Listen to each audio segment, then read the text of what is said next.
السلام علیکم ویورز، ہمارے چینل پر خوش آمدید۔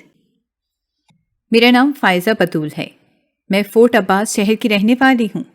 دیکھنے اور سننے والے کہتے ہیں کہ میری کہانی نہایت ہی عبرتناک ہے۔ اصل میں بات پتہ کیا ہے؟ جب انسان اس میں خوش نہیں رہتا جو اسے میسر ہوتا ہے تو بے چینی اس کا مقدر بن جاتی ہے اور وہ خواہشوں کے پیچھے بھاگنے لگتا ہے۔ میری اماں ہمیشہ کہا کرتی تھیں کہ خواہش کے گھوڑے کی لگام ہمیشہ اپنے پیر کے نیچے دبا کر رکھو۔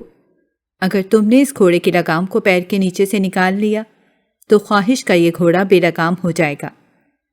گھوڑے بے لگام ہو جائیں تو انسان کو مٹی میں رون دیتے ہیں۔ بعض اوقات انسان کے ہاتھ کچھ بھی نہیں آتا اور وہ ہاتھ ملتا رہ جاتا ہے، مگر میں نے اماں کے اس بیان سے کچھ بھی نہیں سیکھا۔ ایک اتنی عقل مند ماں کے ہوتے ہوئے بھی میں وہی رہی، بے وقوف کی بے وقوف۔ میں نے ہمیشہ اپنے ارد گرد سے اس بات کو سنا، دیکھا اور محسوس کیا تھا کہ لوگ اکثر عورتوں کو بے وقوف کہتے ہیں، بلکہ اکثر تو کہا جاتا ہے کہ عورت عقل کی اندھی ہوتی ہے، اور کچھ لوگ تو یہاں تک کہتے ہیں کہ عورت کی عقل ٹخنوں میں ہوتی ہے۔ اس طرح کی باتیں سن کر ہمیشہ مجھے بہت غصہ آتا تھا، مگر اپنی شادی شدہ زندگی کے 10 سال گزارنے کے بعد میں نے یہ ثابت کر دیا کہ عورت واقعی عقل کی اندھی ہوتی ہے۔ آئیے میں شروع سے آپ کو اپنی کہانی سناتی ہوں۔ میں فائزہ بطول 3 بھائیوں کی اکلوتی بہن تھی اور سب سے چھوٹی بھی تھی، اسی لیے گھر بھر کی لاڈلی تھی۔ ماں باپ تو مجھ پر جان چھڑکتے ہی تھے، بھائیوں کی بھی مجھ میں جان بستی تھی۔ جیسے ہی آنکھ کھولی میں نے اپنے ہر طرف پیار محبت کو ہی دیکھا۔ جو چاہا وہ پایا، جیسا چاہا ویسا پایا۔ زندگی میں کسی چیز کی کمی نہیں تھی، بلکہ یوں کہا جائے کہ کمی میں نے کبھی دیکھی ہی نہیں تھی۔ کمی نام کی کسی چیز کا مجھے علم نہیں تھا۔ ماں باپ اور بھائیوں کی محبت اور توجہ کے اس تناور درخت کے تلے آہستہ آہستہ میں بڑی ہوتی گئی۔ جوانی کی دہلیز پر قدم رکھا تو ماں باپ اور بھائیوں کے علاوہ ایک اور نظروں کو بھی اپنا منتظر پایا، اور وہ تھی میرے ماموزاد عفان کی نظریں۔ میرے گھر سے چند گلیوں کے فاصلے پر ہی میرے ماموں کا گھر تھا۔ عفان بلا وجہ دن میں کئی بار ہمارے گھر کے چکر لگا لیتا تھا اور میں بھی ماموں کے گھر آتی جاتی رہتی تھی۔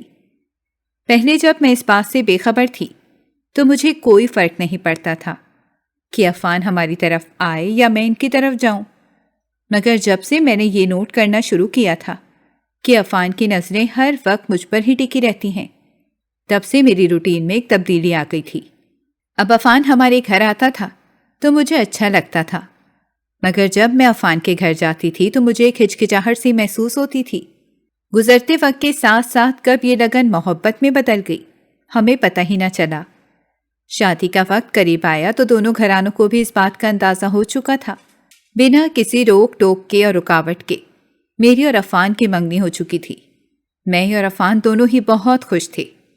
ہم دونوں اپنے آپ کو آسمانوں میں اڑتا ہوا محسوس کر رہے تھے۔ من پسند شخص کا ساتھ پا لینا نہایت خوش نصیبی کی بات ہے، اور میں اور عفان انہی خوش نصیبوں میں شامل ہو چکے تھے۔ دونوں گھروں میں پورے زور و شور سے شادی کی تیاریاں شروع ہو چکی تھیں۔ ماں باپ اور بھائیوں کی ڈھیروں دعاؤں کے سائے تلے میں رخصت ہو کر عفان کے آنگن میں اس کی دلہن بن کر آ گئی تھی۔ میرے ماموں نے مجھے سینے سے لگا کر سر پر پیار دے کر میرا استقبال کیا۔ مجھے میکے اور سسرال میں کوئی فرق محسوس نہیں ہوا تھا۔ جس طرح میکے میں ماں باپ اور بھائیوں کی آنکھوں کا تارا تھی، بالکل اسی طرح سسرال میں بھی مجھے خاص اہمیت حاصل تھی، کیونکہ عفان ماموں مامی کا اکلوتا بیٹا تھا۔ شادی کے بعد میری زندگی جیسے اور بھی خوبصورت ہو گئی تھی۔ میں جب چاہتی امی ابو کی طرف جاتی اور جب چاہتی میں اپنے سسرال واپس آ جاتی تھی۔ میرے اوپر کسی قسم کی کوئی روک ٹوک نہیں تھی۔ اکثر میری سہیلیاں اور کزنس میری طرف دیکھ کر رشک کرتی تھیں اور کہا کرتی تھیں کہ اصل زندگی تو فائزہ جی رہی ہے، ہم تو دنیا میں جھک مار رہے ہیں۔ وقت یوں ہی دھیرے دھیرے گزرتا رہا اور دیکھتے ہی دیکھتے میری شادی کو 1 سال کا عرصہ بیت گیا۔ میں اب تک اولاد کی نعمت سے محروم تھی، مگر مجھے عفان کو اور نہ ہی میرے گھر والوں کو کسی کو بھی اس بات کی زیادہ فکر لاحق نہیں تھی، کیونکہ ابھی شادی کو عرصہ ہی کتنا ہوا تھا۔ اب تک بھی میں بے فکری کی زندگی ہی جی رہی تھی۔ مگر پھر یہ بے فکری زیادہ عرصے تک قائم نہ رہ پائی۔ دیکھتے ہی دیکھتے جب ہماری شادی کو 3 سال بیت گئے، اب مجھے اولاد کی کمی کھلنے لگی تھی۔ یہ نہیں تھا کہ مجھے بچے بہت زیادہ پسند تھے یا میں جلد از جلد ماں بننا چاہتی تھی، بلکہ میرے ذہن میں یہ خیال تھا کہ یہ چیز میرے پاس کیوں نہیں ہے۔ جب لڑکیوں کی شادی ہوتی ہے تو وہ شادی کے کچھ عرصے بعد ماں بن جاتی ہیں، میں کیوں اب تک ماں نہیں بن سکی؟ زندگی میں پہلی بار مجھے کسی کمی کا سامنا کرنا پڑا تھا۔ زندگی میں پہلی بار میرے دل میں کسی محرومی کا احساس اجاگر ہوا تھا۔ دنیا میں کوئی ایسی چیز ہے جو میرے پاس نہیں ہے، یعنی اولاد۔ اب یہ کمی ہر وقت میرے دماغ میں کانٹے کی طرح چبھنے لگی تھی اور دستک کی طرح بجنے لگی تھی۔ میں جب بھی کہیں اکیلی بیٹھتی تھی تو اسی سوچ میں ڈوب جاتی تھی کہ میں اب تک ماں نہیں بن سکی تھی۔ اس کا مطلب تھا کہ مجھ میں یا عفان میں کوئی نہ کوئی تو کمی تھی۔ اپنے دل کی تسلی کے لیے میں نے اب عفان کے ساتھ مختلف ڈاکٹروں کے ہاں چکر لگانے شروع کر دیے تھے۔ میں نے شہر کے سب سے اچھے اور اسپیشلسٹ ڈاکٹروں سے چیک اپ کروایا تھا، مگر ہر جگہ سے مجھے مثبت جواب ہی ملا تھا۔ تمام ڈاکٹروں کا یہی کہنا تھا کہ آپ دونوں میاں بیوی میں اندرونی طور پر تو کوئی کمی نہیں ہے، شاید اللہ کے گھر میں ہی کوئی دیر ہے۔ آخر تھک ہار کر میں بیٹھ چکی تھی۔ اب میں نے اپنے ذہن سے اس بات کو نکال دیا تھا، کیونکہ کسی حد تک میں مطمئن ہو چکی تھی کہ میرے یا عفان میں کسی طرح کی کوئی بھی کمی نہیں ہے۔ تو جب اللہ نے چاہا اللہ ہمیں اولاد دے دے گا۔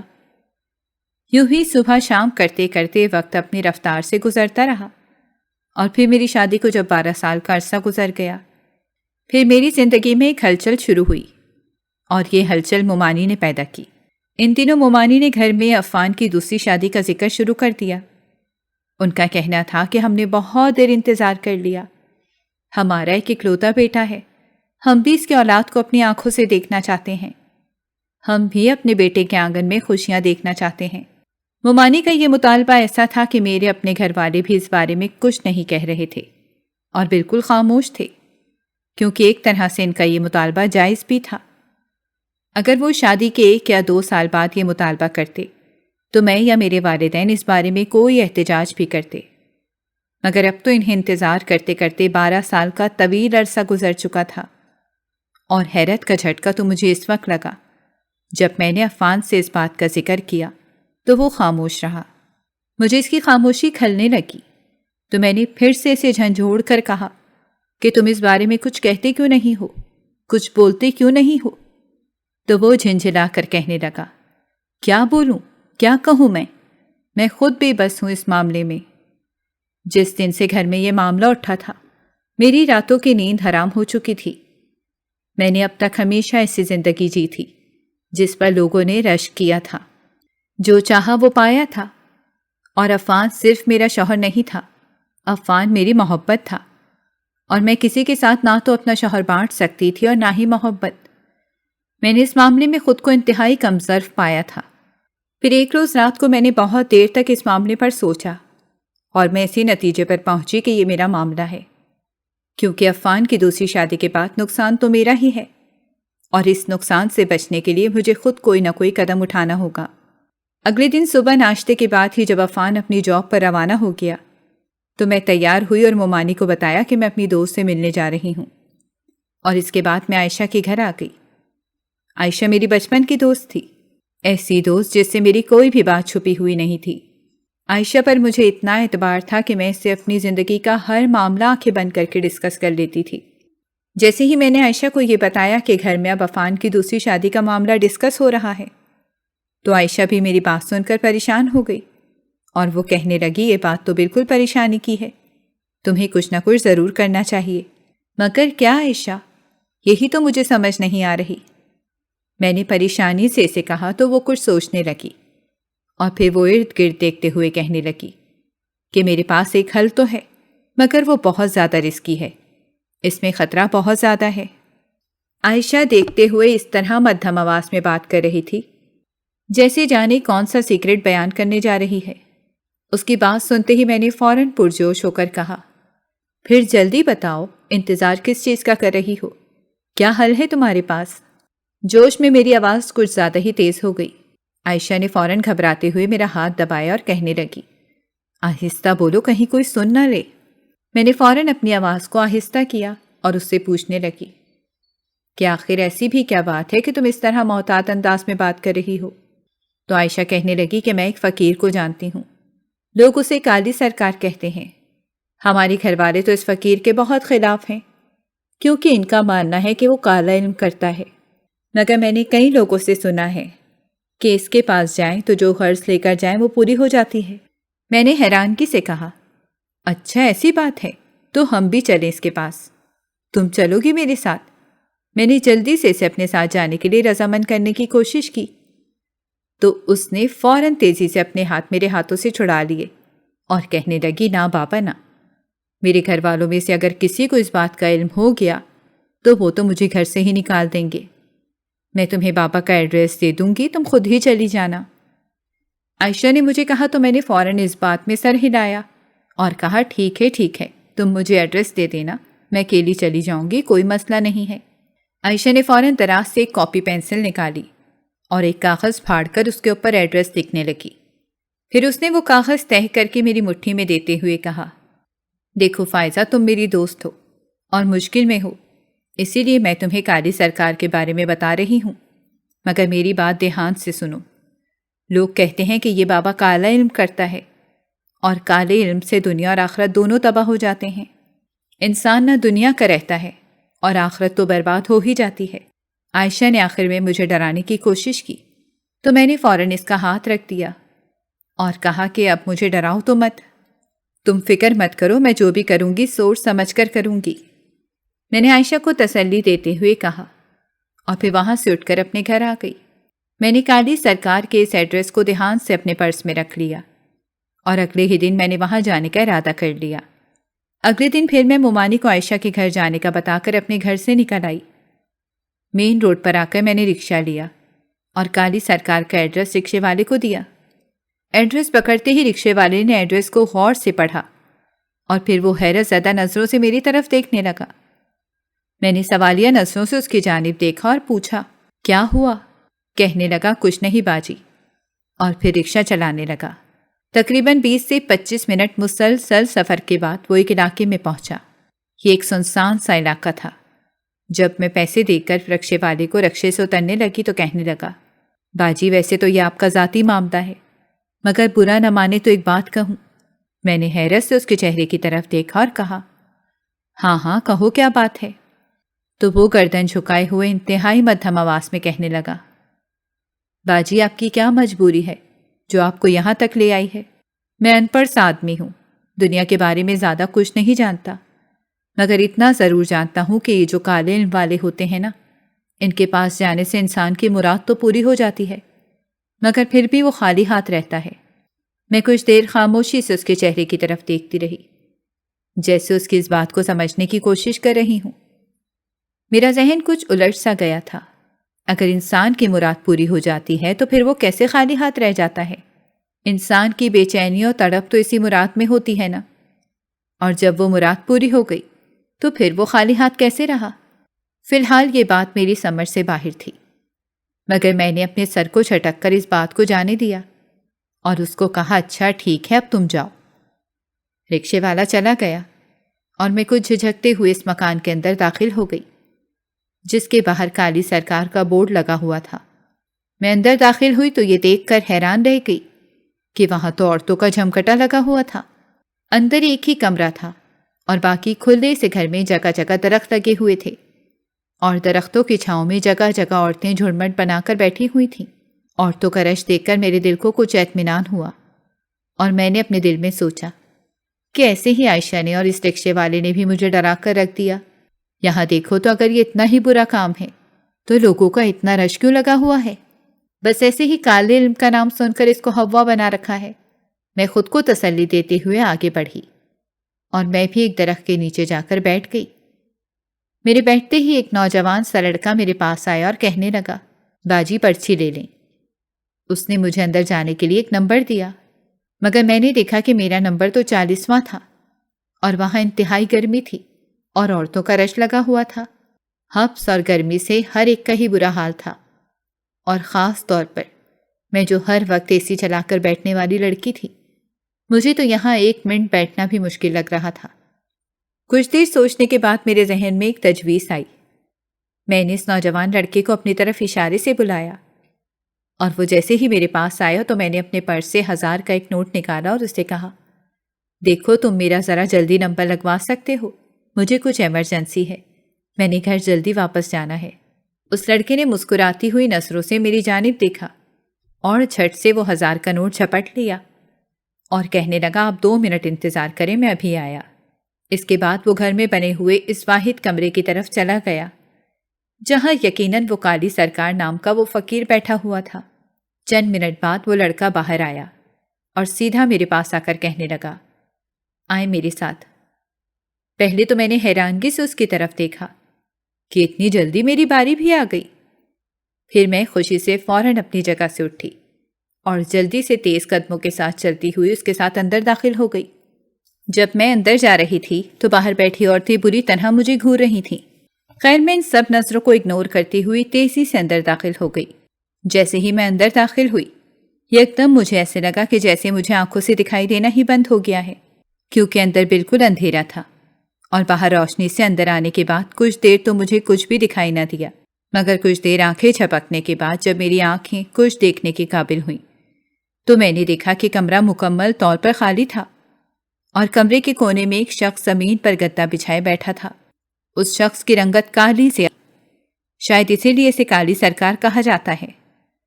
میں نے من ہی من میں سوچا اور آگے بڑھ کر اسے سلام کرتے ہوئے اس کے سامنے زمین پر ہی بیٹھ گئی۔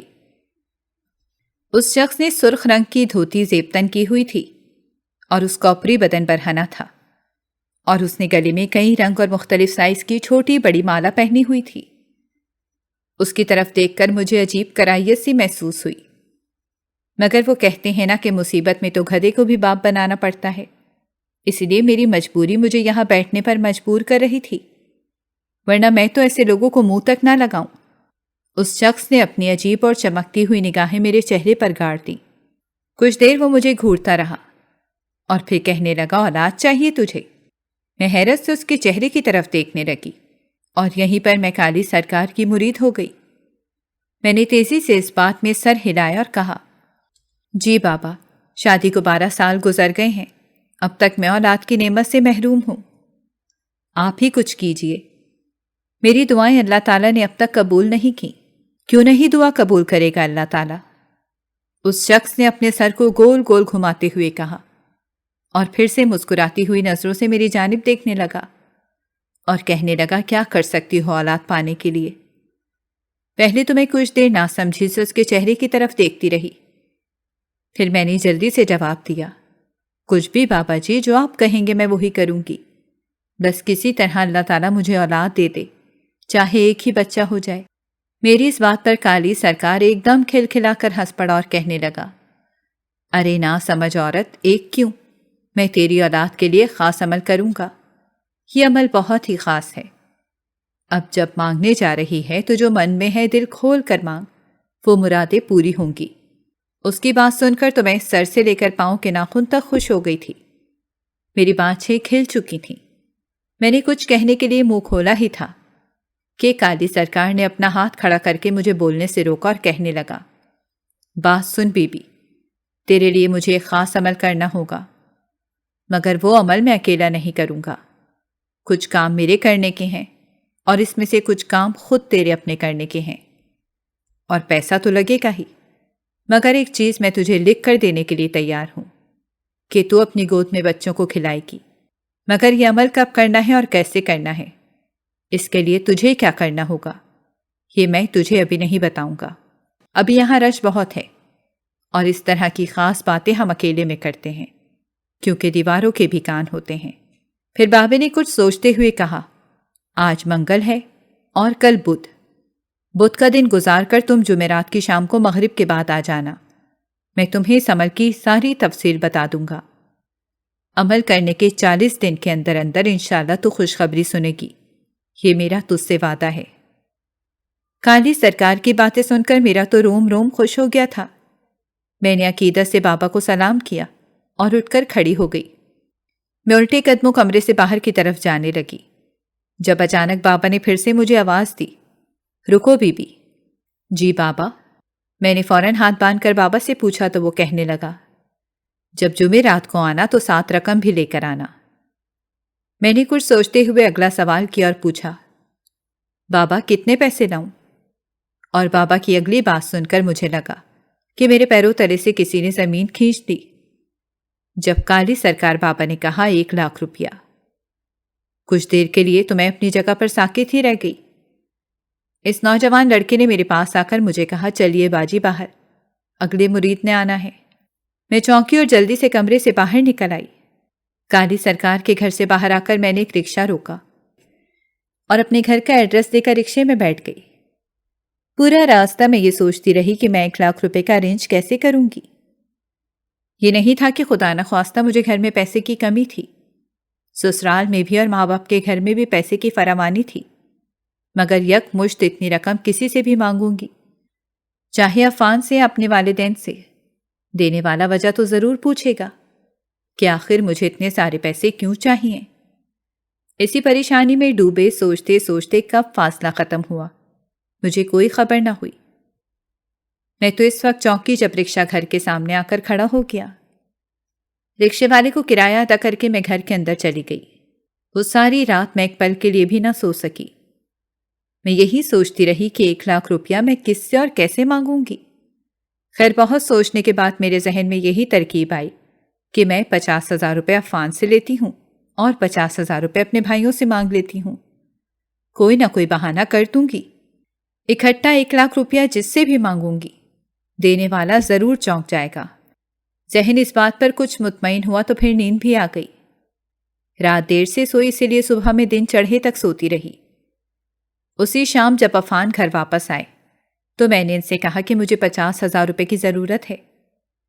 عفان نے کھانا کھاتے ہوئے حیرت سے میری طرف دیکھا اور فوراً پوچھا، خیریت اتنے پیسوں کی اچانک کیا ضرورت پڑ گئی؟ میں نے فوراً تھوک نکلا اور اپنے آپ کو کمپوز کرنے کی کوشش کی اور لاپرواہی سے کہا کہ مجھے ضرورت نہیں ہے، عائشہ کو ضرورت ہے۔ اس نے مجھ سے مانگے تو مجھے اچھا نہیں لگا کہ میں سے انکار کروں۔ آپ تو جانتے ہی ہیں کہ میری ایک ہی دوست ہے، مشکل وقت میں اس کے کام نہیں آؤں گی تو پھر کون آئے گا؟ عفان نے میری بات پر سر ہلایا اور کہنے لگا، فی الحال تو میرے پاس نہیں ہے، میں صبح آتا ہوا بینک سے لے آؤں گا۔ عفان کی بات سن کر میں نے سکھ کا سانس لیا کہ چلو 50,000 کا ارینج تو ہوا۔ اگلے دن دوپہر کو میں اپنی امی سے ملنے کے بہانے گھر گئی۔ سارے راستے میں یہ دعا کرتی رہی کہ اللہ کرے کوئی نہ کوئی بھائی گھر پر ہوتا کہ میں اس سے پیسوں کی بات کر سکوں۔ یہ تو مجھے 100% یقین تھا کہ میرے بھائی کبھی بھی انکار نہیں کریں گے۔ تینوں میں سے جو بھائی بھی گھر پر ہوا پیسے تو وہ مجھے ضرور دے دے گا۔ بس یہ جو میں جھوٹ بول رہی ہوں، خدا مجھے اس پر معاف کرے اور اس کا بھرم بھی رکھے۔ دل ہی دل میں دعا مانگتی ہوئی اماں کے گھر داخل ہوئی اور سامنے کا منظر دیکھ کر میں نے دل ہی دل میں شکر ادا کیا۔ سامنے ہی ٹی وی لاؤنج میں میرا بڑا بھائی اماں کے پاس بیٹھا ہوا تھا۔ اماں اور بھائی کو سلام کرنے کے بعد میں وہیں بیٹھ کر ان سے بات چیت کرنے لگی۔ کچھ دیر بعد اماں اٹھ کر میرے لیے جوس لینے چلی گئیں تو میں نے فوراً موقع غنیمت جانتے ہوئے بھائی سے بات کی۔ میں نے کہا، بھائی میں آپ سے کچھ ضروری بات کرنا چاہتی ہوں۔ ٹی وی دیکھتے ہوئے بھائی نے ٹی وی سے نظریں ہٹا کر میری طرف دیکھا اور کہا، ہاں ہاں کہو گڑیا، کیا بات ہے؟ میں نے ارد گرد دیکھا کہ کہیں اماں تو نہیں آ رہی، اور پھر آہستہ آواز میں کہا کہ بھائی مجھے 50,000 روپے کی ضرورت ہے۔ میری بات سننے کے بعد بھائی کے چہرے پر سنجیدگی طاری ہو گئی تھی۔ اس نے فوراً ہاتھ میں پکڑا ہوا ریموٹ ٹی وی پر رکھا اور پہلا سوال وہی کیا، خیریت بیٹا اتنے پیسوں کی اچانک کیوں ضرورت پڑ گئی؟ یہاں بھی میں نے وہی بہانہ گھڑا۔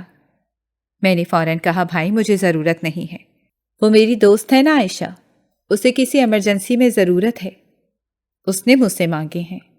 آپ کو تو پتہ ہے کہ میری ایک ہی تو دوست ہے، اسی لیے اسے انکار کرنا مجھے اچھا نہیں لگا۔ میری بات سننے کے بعد بھائی کے چہرے پر اطمینان پھیل گیا اور کہنے لگا، ٹھیک ہے میں پیسے نکالتا ہوں، میرے کمرے میں آ کر لے لینا۔ بھائی صوفے سے اٹھنے لگا تو میں نے اسے آہستہ آواز میں کہا، بھائی بات سنیے، اس بات کا ذکر کسی سے مت کیجیے گا۔ جواب میں بھائی نے مسکرا کر میرے سر پر ایک ہلکی سی چپت لگائی اور کہنے لگے، بے فکر رہو بیٹا، کسی سے نہیں کہوں گا۔ بھائی اٹھ کر اپنے کمرے میں چلے گئے اور اتنے میں اماں بھی میرے لیے جوس کا گلاس لے کر آ گئیں۔ اماں سے باتیں کرتے میں نے جوس کا گلاس ختم کیا اور واپس آتے ہوئے میں اٹھ کر بھائی کے کمرے میں گئی اور اس سے 50,000 روپیہ لے کر اپنے پرس میں رکھ لیا اور اپنے گھر واپس آ گئی۔ اسی دن شام کو عفان بھی آتے ہوئے 50,000 روپیہ لے کر آئے تھے۔ ان سے وہ پیسے لے کر بھی میں نے اپنے پرس میں رکھ لیے۔ 1,00,000 روپے کا انتظام تو ہو چکا تھا، مگر دل پر ایک بوجھ بھی بن چکا تھا، ان جھوٹوں کا بوجھ جو میں نے بولے تھے۔ میں جھوٹ بہت ہی کم بولتی تھی، شاید بچپن میں کبھی بولا ہوگا، کیونکہ کبھی ضرورت ہی نہیں پڑی تھی، اور پیسوں کے لیے جھوٹ بولنے کی ضرورت تو کبھی بھی نہیں پڑی تھی۔ زندگی میں پہلی بار میں اپنے لیے کچھ ایسا کرنے جا رہی تھی جس کے لیے مجھے اپنے ہی گھر والوں سے جھوٹ بولنا پڑا تھا، اور اس جھوٹ نے میرے دل کو بوجھل کر دیا تھا۔ وہ تمام رات میں اپنے دل و دماغ کو یہ دلیلیں دے کر مطمئن کرتی رہی کہ میں کچھ بھی غلط نہیں کرنے جا رہی۔ یہ پیسے میں نے جھوٹ بول کر لیے ضرور ہیں، مگر یہ پیسے میں کسی بھی غلط جگہ پر استعمال نہیں کرنے والی۔ میں اپنا گھر بچانے کی کوشش کر رہی ہوں، اور یہ میرا حق ہے۔ سوچتے سوچتے رات کے کس پہر مجھے نیند آئی، کچھ خبر نہ ہوئی۔ اگلے دن جمعرات تھی۔ صبح اٹھتے ہی جو پہلا ذہن میں خیال آیا وہ یہی خیال تھا کہ آج شام کو مغرب کے بعد مجھے قاضی سرکار کے پاس جانا ہے۔ آج یقیناً میرا کام ہو جائے گا، اور پھر آج سے 40 دن بعد مجھے خوشخبری سننے کو ملے گی۔ میں بڑی ہی خوشی سے اپنے روزمرہ کے کام نپٹا رہی تھی۔ میں پرجوش تھی، مگر نہ جانے کیوں دل میں ایک ہلکا سا ڈر بھی تھا، ایک خوف بھی کبھی کبھی دل و دماغ میں کچوکے لگا رہا تھا کہ کہیں کچھ غلط تو نہیں کرنے جا رہی۔ اپنی ضروری کاموں سے فارغ ہو کر میں وقت گزرنے کا انتظار کرنے لگی، اور آج تو وقت جیسے چونٹی کی چال چل رہا تھا، گزرنے کا نام ہی نہیں لے رہا تھا۔ جیسے ہی مغرب کا وقت ہوا، میں نے رات کے لیے کھانا بنا کر پہلے سے ہی رکھ دیا تھا۔ اب چونکہ شام زیادہ ہو گئی تھی تو مجھے عفان کو بھی بتا کر ہی جانا تھا، کیونکہ عفان کے آنے میں بھی کچھ دیر باقی تھی۔ ممانی کو تو میں نے بتا دیا۔ اس کے بعد میں نے عفان کا نمبر ملایا اور اس سے بھی یہی کہا کہ میں عائشہ کے گھر جا رہی ہوں، اسے یہ پیسے پکڑانے کے لیے۔ ہو سکتا ہے مجھے واپسی پر دیر ہو جائے، اور پریشان مت ہوئیے گا، اور اگر بھوک زیادہ لگی ہو تو کھانا بھی کھا لیجیے گا، میں بنا کر کچن میں ڈھک کر رکھ دیا ہے۔ یہ بات سننے کے بعد عفان نے کہا ٹھیک ہے، دیہان سے جانا۔ میں نے اچھا کہہ کر فون رکھ دیا۔ میں گھر سے نکل آئی۔ مین روڈ پر پہنچنے کے بعد میں نے رکشہ لیا اور قاضی سرکار کے آستانے پر پہنچ گئی۔ اس وقت ہلکا ہلکا اندھیرا چھا رہا تھا۔ جب میں قاضی سرکار کے گھر کے اندر داخل ہوئی تو ہر طرف پھوکا عالم تھا، وہاں کوئی بھی نہیں تھا۔ جیسے ہی میں اندر داخل ہوئی تو ایک کونے سے وہی نوجوان لڑکا نکل کر باہر آیا۔ اسے اچانک سامنے دیکھ کر میں یکدم ڈر ہی گئی۔ میری طرف دیکھ کر وہ دانت نکالتے ہوئے مسکرایا اور کہنے لگا آپ آ گئی باجی، آئیے اندر آ جائیے۔ وہ مجھے لے کر اندر چلا گیا۔ آج بھی قاضی سرکار اندھیرے میں ہی بیٹھا ہوا تھا، مگر اب اس کے ارد گرد کئی دیے جل رہے تھے، اسی لیے کمرے میں مدھم سی روشنی تھی۔ قاضی سرکار اسی حلیے میں اسی جگہ بیٹھا ہوا تھا۔ میں نے سلام کیا اور اس کے سامنے جا کر بیٹھ گئی۔ اس نے میرے چہرے پر نظریں گاڑتے ہوئے پوچھا پیسے لائی ہو بی بی؟ میں نے فوراً اس بات میں سر ہلایا اور کہا جی بابا لائی ہوں۔ اس کے ساتھ ہی میں نے پرس سے 1,00,000 روپیہ نکال کر بابا کے سامنے رکھ دیا۔ قاضی سرکار نے وہ پیسے اٹھا کر اس نوجوان لڑکے کو پکڑائے اور وہ وہیں کھڑا انہیں گننے لگا۔ پیسے گننے کے بعد اس نے کہا مکمل ہے بابا جی، اور گدے کا ایک کونا اٹھا کر پیسے اس کے نیچے رکھ دیے۔ اس کے بعد بابا جی کہنے لگے اب تم غور سے سنو کہ تمہیں کرنا کیا ہے۔ اس کے بعد بابا بتانے لگا اور میں کان لگا کر سننے لگی۔ بابا نے ہاتھ بڑھا کر گدے کا کونا اٹھایا اور اس کے نیچے سے 2 تعویذ نما کاغذ نکالے اور میری طرف بڑھاتے ہوئے کہا انہیں ذرا غور سے دیکھو، یہ 1,00,000 روپیہ ہم نے تم سے یوں ہی نہیں لیا، یہ دونوں تعویذ الو کے خون سے لکھے گئے ہیں۔ میں نے کانپتے ہاتھوں سے وہ تعویذ پکڑے اور انہیں غور سے دیکھا۔ وہ دونوں تعویذ واقعی خون سے لکھے گئے تھے۔ اس کے بعد قاضی سرکار نے کہا کہ میں نے اپنے حصے کا کام کر دیا ہے، اب آگے کا کام تمہارا ہے۔ میں نے کہا بابا جی مجھے کیا کرنا ہوگا؟ اس کے بعد بابا نے اس نوجوان لڑکے کو اشارہ کیا تو اس نے ایک بوتل بابا کو پکڑائی۔ بابا نے وہ بوتل میری طرف بڑھاتے ہوئے کہا کہ یہ دونوں تعویذ تم نے اس بوتل میں رات کے وقت ڈبو دینے ہیں۔ یاد رہے، اس بوتل میں مٹی کا تیل ہے، اسے دھیان سے رکھنا۔ ایک رات تعویذ اس بوتل میں رہیں گے اور اس سے اگلے دن یہ بوتل جا کر تم نے کسی ایسے گھر کو جلانا ہے جس میں اتنے بچے ہوں جتنے کہ تمہیں چاہیے۔ کالی سرکار کی بات سن کر میرا وجود کانپنے لگا۔ کسی کے گھر کو جلانا ہے؟ میں نے حیرت سے کہا تو کالی سرکار نے اس بات میں سر ہلاتے ہوئے کہا، ہاں بالکل، مگر بابا یہ تو گناہ ہے اور جرم بھی ہے۔ اگر میں پکڑی گئی تو مجھے جیل ہو جائے گی۔ گناہ تو ہے بھی، مگر تم نے سنا نہیں کیا، کچھ پانے کے لیے کچھ کھونا تو پڑتا ہے۔ دیکھ لو، اگر تم اولاد پانا چاہتی ہو تو یہ عمل تو تمہیں کرنا پڑے گا۔ باقی تم بے فکر ہو جاؤ، تم بالکل بھی پکڑی نہیں جاؤ گی اور نہ ہی کسی کو کانو کان خبر ہوگی۔ جلانے کے لیے گھر تلاش کرنے میں تمہاری یہ مدد کرے گا۔ کالی سرکار نے اس نوجوان کی طرف اشارہ کرتے ہوئے کہا، اور ہم گھر ہی ایسا تلاش کریں گے کہ کسی کو تم پر شک نہیں ہوگا۔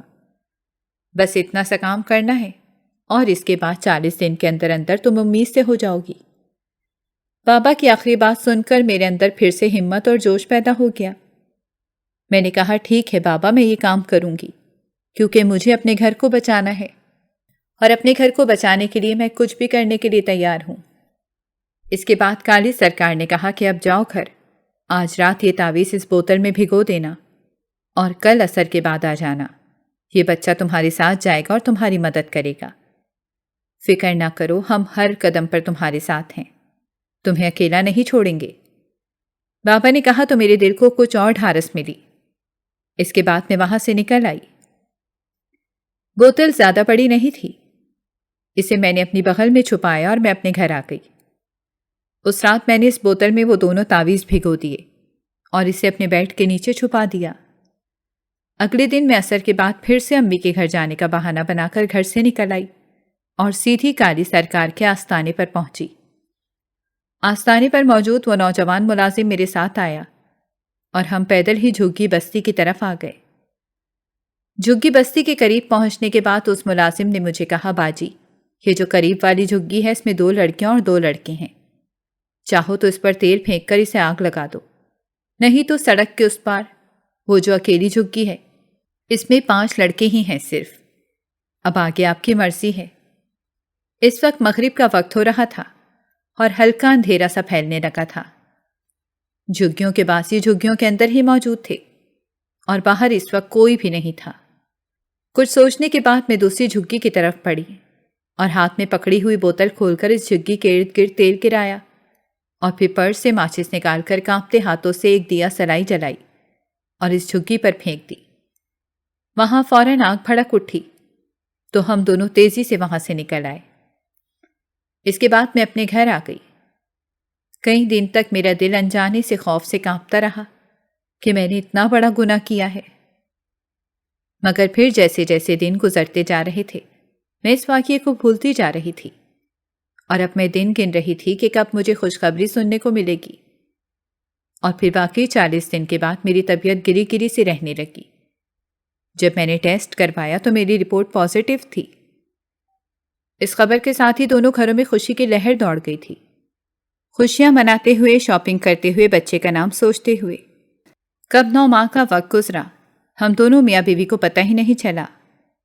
9 ماہ بعد میں نے ایک صحت مند اور خوبصورت بیٹے کو جنم دیا۔ بیٹے کا نام ہم نے نعمان رکھا۔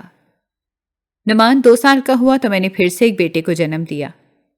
اس طرح اوپر تلے اگلے 10 سالوں میں نے 5 بیٹوں کو جنم دیا۔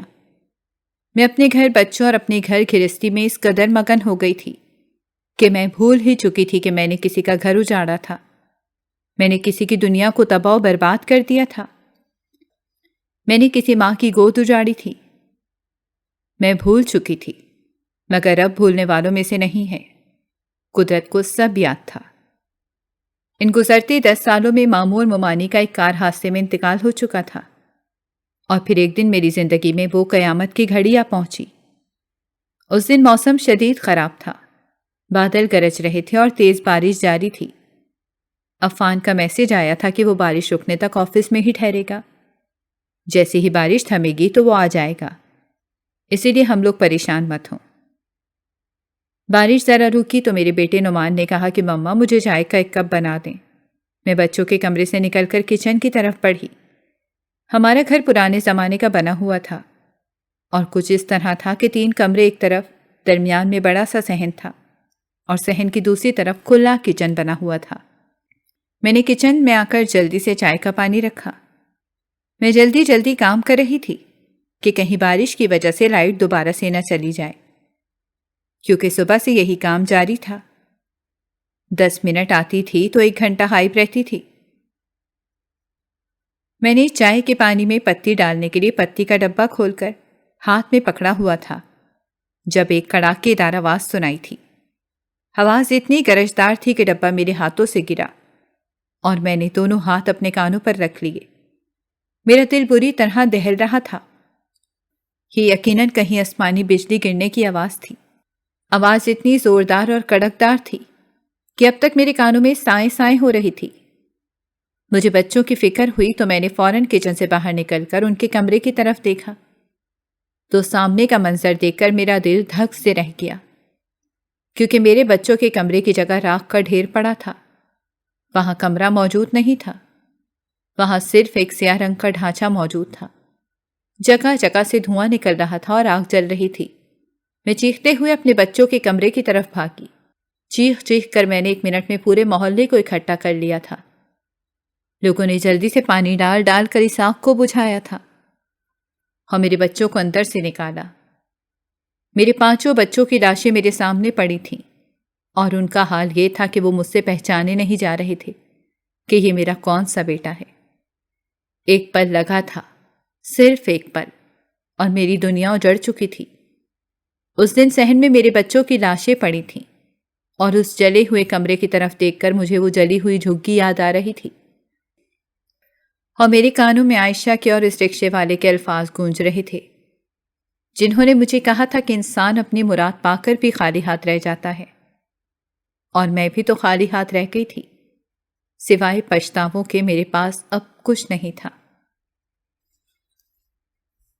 اگر آپ کو ہماری کہانیاں پسند آ رہی ہیں تو ہماری چینل کو سبسکرائب کریں اور بیل آئیکن کو پریس کرنا مت بھولیے گا تاکہ ہماری ہر کہانی آپ تک بر وقت پہنچے، اور کامنٹ باکس میں اپنی رائے کا اظہار کرنا مت بھولیے گا۔